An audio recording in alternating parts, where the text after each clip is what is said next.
Yan guys, baka may magkagusto dyan guys. Pour out. I-out na natin tong bantam natin guys, micro. Yung galon.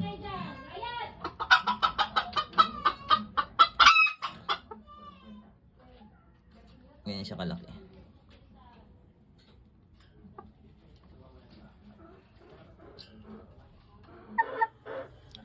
Ito din guys yung partner niya. Maliit lang yan siya guys, micro bantam. Tuwid na tuwid yung buntot guys, tsaka nangingitlog na pala yan guys. Iniwalay ko lang muna. Ayan siya. Maliit yan, hawakan ko. Ay guys, yan. Yan, ayan, nadapa na yan oh. Yan. So guys, sa mga yan, baka gusto niyo guys, pour out. Nangingitlog na.